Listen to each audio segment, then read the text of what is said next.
Assalamualaikum warahmatullahi wabarakatuh. Apa kabar antum hari ini semuanya? Alhamdulillah, luar biasa. Allahu Akbar. Yes. Baik, bertemu lagi dengan Bapak dan para guru Insan Tama. Pada kesempatan hari ini Bapak akan menyampaikan tentang pembelajaran PAI. Antum tahu PAI itu singkatan dari apa? Pendidikan Agama Islam. Nah, kemarin antum sudah mempelajari tentang bagaimana cara menulis, bagaimana antum cara menyambung, bagaimana antum cara menjadikan satu kalimat dari huruf per huruf. Antum jadi huruf 1, huruf 2, huruf 3, antum bisa jadikan satu ataupun disambung. Nah, sekarang ini Bapak akan mencoba menjelaskan tentang surat An-Nas. Sebelum memasuki ke surat An-Nas, Bapak mau tanya sama antum semuanya.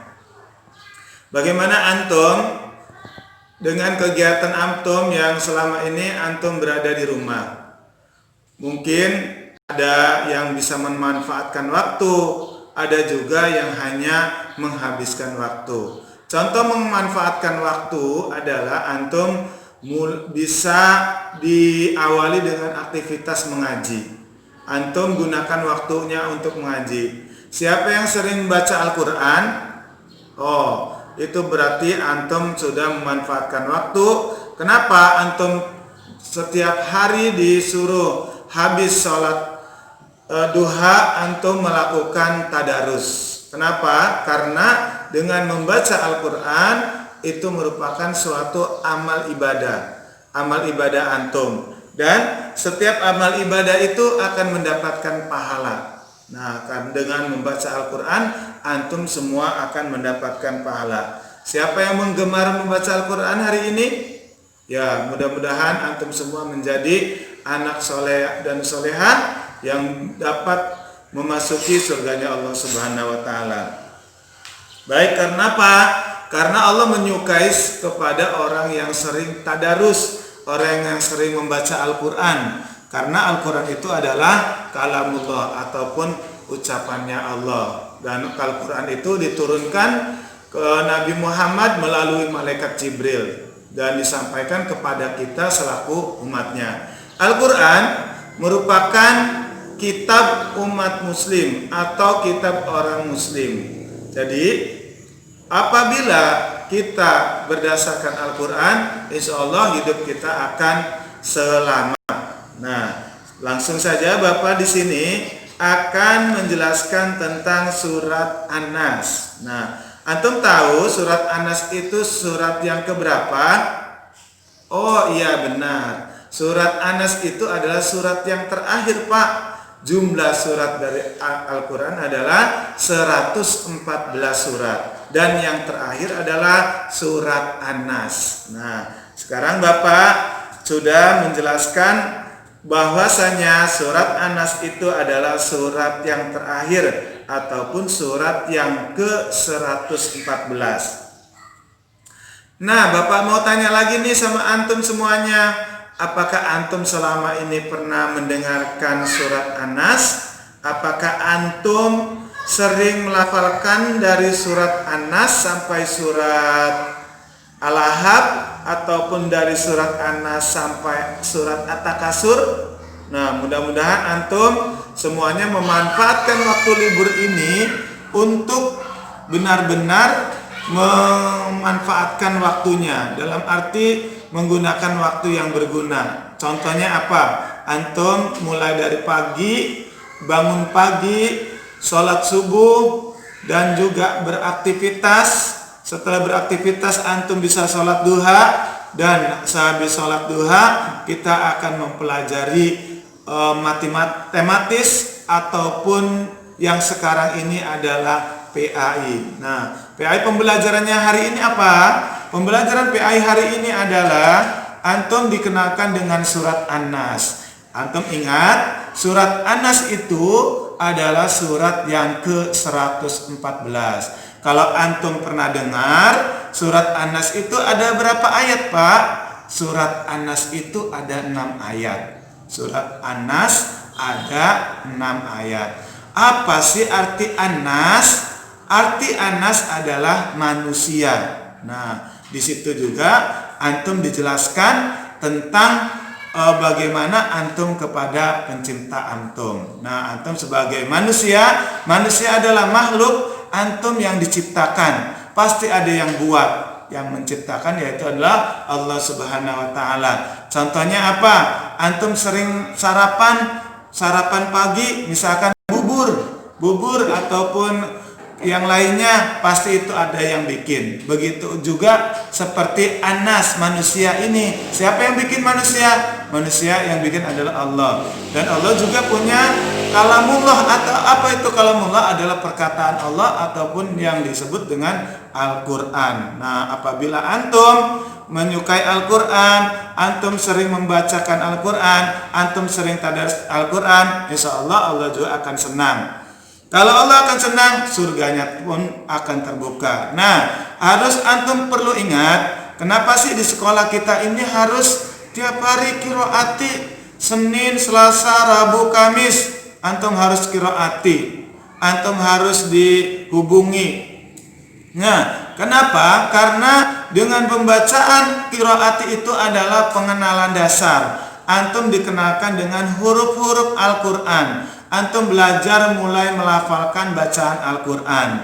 Apabila antum malas-malasan untuk qiraati, tidak mau mengikuti qiraati ataupun disuruh sama uminya, antum sering nggak mau, nah antum sendiri yang akan rugi. Antum sendiri yang akan merasakan ruginya, ataupun antum sendiri akan menyesal nanti kemudian. Nah, makanya dari itu antum harus tetap semangat untuk belajar Al-Quran, untuk semangat untuk mengaji, untuk semangat belajar qiraati. Nah, makanya itu di sini diterangkan dalam buku PA ini mulai dari halaman, antum dari situ dilihat dari halaman 13 ataupun pembelajaran 2. Sekarang akan memasuki pembelajaran 2, yaitu adalah antum dikenalkan dengan surat An-Nas. Nah, Bapak akan bertanya sama antum, surat An-Nas itu terdiri dari berapa ayat? Tadi Bapak sudah jelaskan. Oh benar, surat An-Nas itu ada terdiri dari 6 ayat. Artinya apa sih Pak Anas itu? Anas itu artinya manusia. Nah, mudah-mudahan antum semua memahami tentang apa yang Bapak sampaikan. Setidaknya antum punya semangat, punya motivasi untuk bisa bahwasanya ana harus bisa membaca Al-Quran. Kenapa? Karena Al-Quran merupakan kitabnya orang Islam. Al-Quran merupakan sebagai petunjuk bagi kita semua. Nah, kalau antum tidak bisa membacanya, apalagi memahaminya. Intinya antum untuk bisa mempelajari Al-Quran adalah yang minimal adalah antum untuk bisa membacanya. Pembelajarannya gimana Pak? Yang salah satunya adalah antum sering ataupun giat mengikuti qiraati. Nah, di sini Bapak akan membimbing antum untuk melafalkan surat An-Nas mulai dari kalimat per kalimat. Di situ di halaman 15 ditulis, antum bisa lihat di halaman 15, di situ sudah dikotakkan. Mulai dari bismillah, kalau itu di bismillahirrahmanirrahim, kalau kita putus-putus jadi per kolom-kolom itu bismillah, Allahi ar-Rahmani ar-Rahimi. Nah, antum bisa sambungkan bismillahirrahmanirrahim. Bapak ulangi sekali lagi, kalau antum diputus-putus itu per kalimat, per kata maksud Bapak. Kalau antum satu kalimat bismillahirrahmanirrahim dipotong-potong ataupun dibagi-bagi menjadi per kalimat, per kata-kata yang sudah dikotak itu adalah satu kata. Bismi terus Allahi ar-Rahmani ar-Rahimi. Kalau antum jadikan satu, Bismillahirrahmanirrahim. Nah, seperti itu ya. Terus kita masuki surat An-Nas. Surat An-Nas itu dimulai dengan kul. Nah, kul. Kata pertama yaitu dalam surat An-Nas kul. Kalimat pertama kul a'udzu birabbin nas. Itu kalimat yang pertama. Kul yang kata pertama, a'udzu kata yang kedua, birabbi kata yang ketiga, an-nasi kata yang keempat. Nah, ada 4 kata dijadikan satu. Tadi bismillah ada 4 kata dijadikan satu. Kalau qul a'udzu birabbin nas dijadikan satu kalimat gimana Pak bunyinya? Qul a'udzu birabbin nas. Nah, apabila antum yang sering mengikuti qiraati, baik itu jilid yang udah jilid 2, jilid 1, jilid 3 dan seterusnya, insyaallah antum akan dimudahkan untuk membaca Al-Qur'an. Dan yang kedua, ayat yang kedua adalah Malikin Nas. Nah, itu jadi dipisahkan Maliki An-Nasi, Maliki An-Nasi ya. Malikin Nas. Terus lanjut Ilahin Nas. Jadi kalau dipisah Ilahi An-Nasi. Min syarril waswasil khannas. Kalau dijadikan sambung.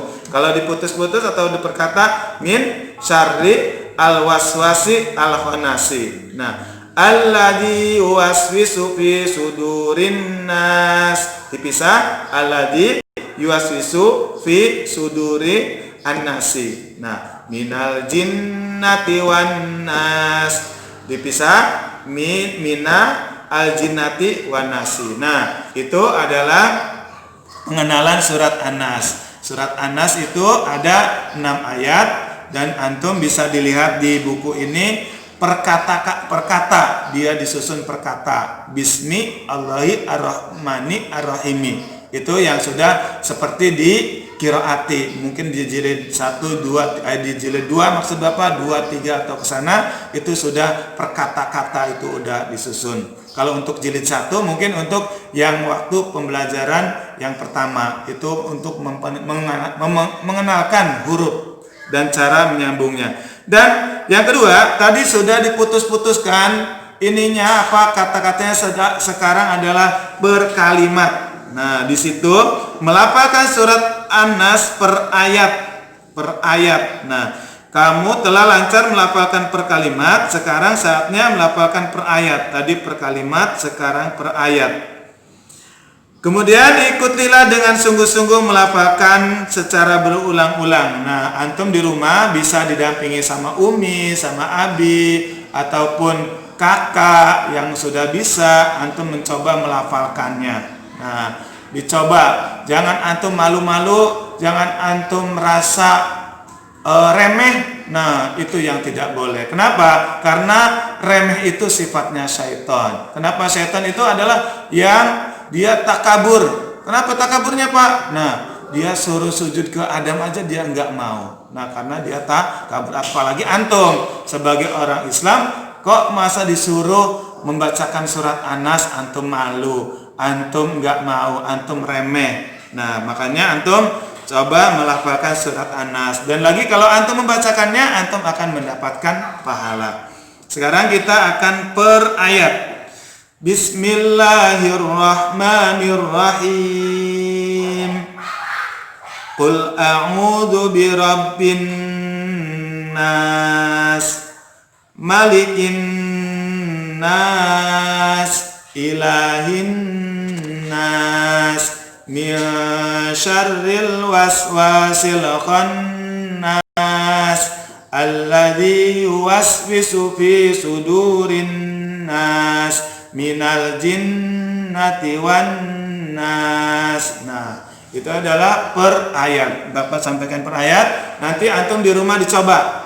Antum coba melafalkan surat An-Nas didampingi oleh Umi dan Abi. Didampingi bisa juga sama kakak antum yang punya kakak, dan bisa juga didampingi dengan orang tua antum. Nah, antum harus semangat mencoba untuk melafalkannya. Nah, antum bisa kirim rekamannya ke guru antum masing-masing. Nah, bisa biar gurunya mendengarkan bahwa antum sudah melafalkan surat An-Nas. Nah, mungkin dengan sering berlatih, insya Allah antum akan dilancarkan dengan membaca Al-Quran. Mungkin cukup sekian dari Bapak, apa yang disampaikan mulai dari awal sampai akhir. Inti dari pembicaraan hari ini adalah yang pertama, antum jangan bosan-bosan untuk mengikuti pengajian ataupun untuk mengikuti pembelajaran qiraati, karena itu adalah sebagai dasar untuk antum bisa membaca Al-Quran. Nah, yang kedua adalah seringlah membaca Al-Quran dengan didampingi orang tua antum ataupun saudara antum ataupun guru-guru yang di rumah ataupun guru ngaji, supaya antum terbiasa dengan Al-Quran. Karena apa? Karena membaca Al-Quran itu ibadah, dan ibadah itu akan berpahala. Setiap ibadah pasti akan berpahala ataupun akan dibalas dengan kebaikan. Mungkin cukup sekian dari Bapak. Terima kasih semuanya. Wassalamualaikum warahmatullahi wabarakatuh.